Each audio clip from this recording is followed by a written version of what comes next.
където има едни ботички.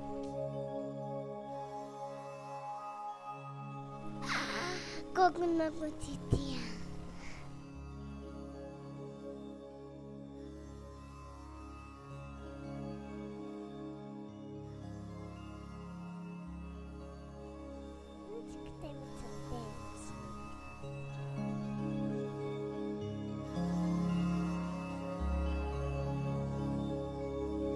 Аз ще почнем с да, на всичко да.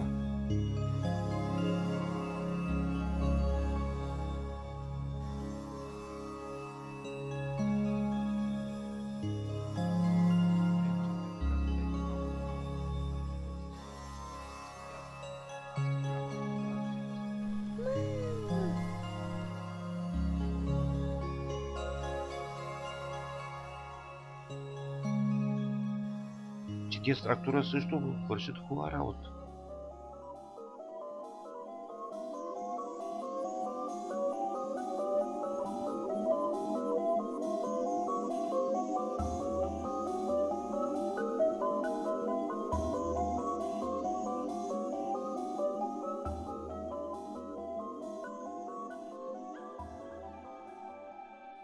Колко просто изглежда наистина, просто невероятно старт и изглежда невероятно лесно. То всъщност не е трудно, но изглежда вече съвсем като дърветата, балите. Има нещо, примерно, има идея в това нещо. Кое колко използва човек от природата. Това какво ни е закарало горе в природата. Това е конфронтирането на тия неща, които ползваме с природата. Това е наша слабост. Това е идеята как да направим така, че да адаптираме отношението си. Най-слабото място според мен е в съвременния живот, че ползваме, а после смятаме, че това, което ползваме, руши. Руши, защото до известна степен така го възприемаме. Да, трябва да има напредък, трябва да го развием и това ни е намерение да се развие отношението човешкото най-вече и после и начина, по който ползваме сега съвременните устройства и как и те да се развиват. Демек от нас ще излезе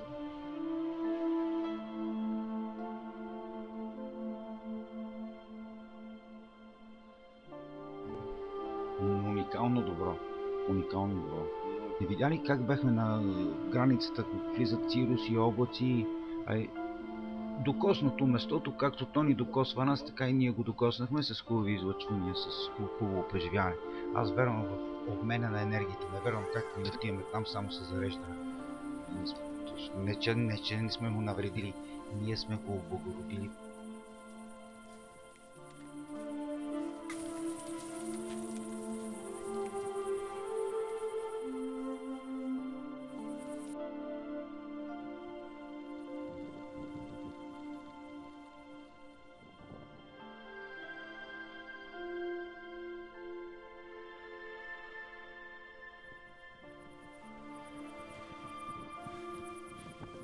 Събира, стой горе ти, бе. Още тогава си знаех, че има някаква градация.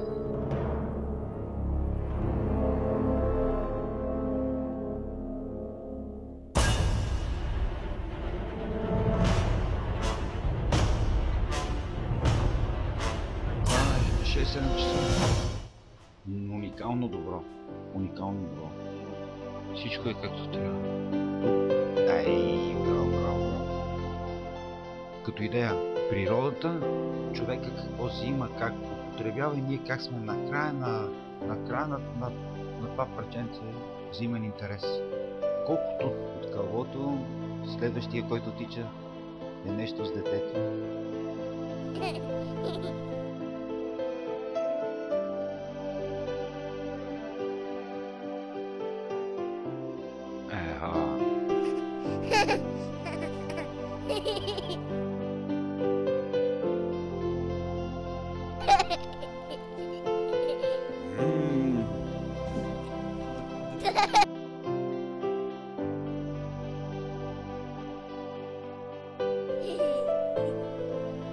Напоследък, да ви кажа много интересно, ми е по-трудно да се качвам нагоре по върха без крило, отколкото с крило. Защото мотива ми за какво се качвам нагоре ми е по-малко ясен, отколкото като съм с крило. С крило знам, че се качвам, за да мога да се полети.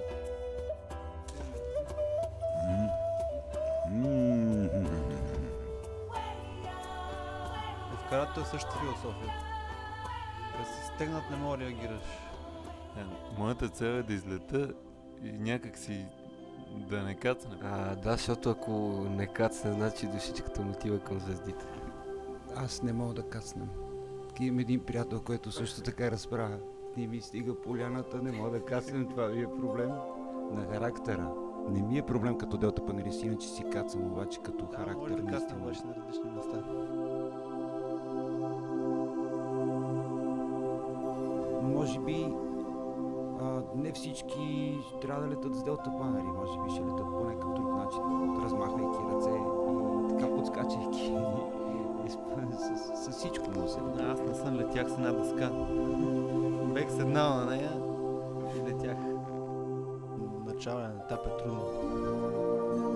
В смисъл трябва фигура, трябва финес. Не е много качество, трябва за да летиш. Трудно се носи хората на горе, защото тежи 30 кг.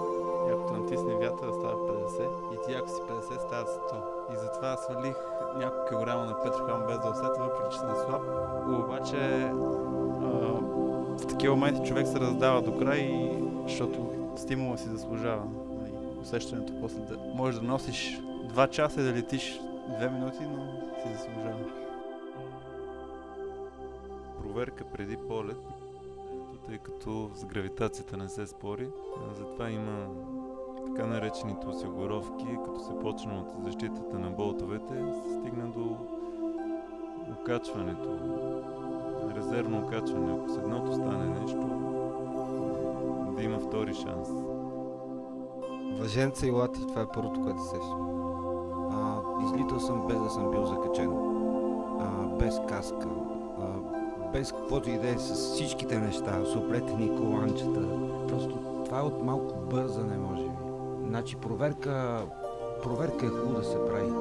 Когато да стане човек на старта, да е сигурен, че всичко е наред и да е спокоен да излети и момента да му каже излети. Команда закачен и отговор трябва да е закачен. Това са 5-те правила. Спазвайте ги и ще бъдете най-добрите делта панелисти. И опасно си е. И летенето, и кацането на някакви непознати места си опасни. И те си част от летенето и си хубави, в смисъл. Имат тръпка. Винаги тръпката, че успяваш да се справиш с това нещо, те издига в собствените ти очи, защото има хора с самочувствие, има без самочувствие, но когато на себе си докажеш, че се справиш с нещо, чувството е приятно, да не се лъжеш себе си. И делтапланеризма дава един много директен път да го усетиш. Звучи доста егостично, егоцентрично, но няма какво да се лъжеме, всеки човек е егоцентрик. Малцина са тези, които успяват да ни убедят, че живеят за другите, но все пак, като видим усмивката му като кацане, се издава. Къде е приключението? В общуването с реално време.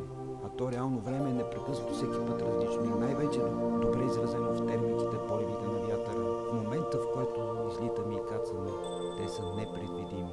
Ние участваме рационално и нерационално с така наречен интелект. Удоволствие. Тоест, че помагам да се реализира след това неговата мечта. В смисъл, единия вариант е да бъде непознато всичко и да виждаш нови неща, да се сблъскаш с нови проблеми, които, нали, в летенето в случая ние летиме за кеф. То това е кеф, да преодоляваш нови бариери. За да лети човек трябва много силно да иска и все пак някой път се налага да се правят жертви. И морални, и физически. И опасни, геройски, в същото време сливане с природата и с усещане на духа като чувство и себеусещане. Делтапланеризма е приключение всеки един момент, още от мисълта до осъществяването. Повече от приключения.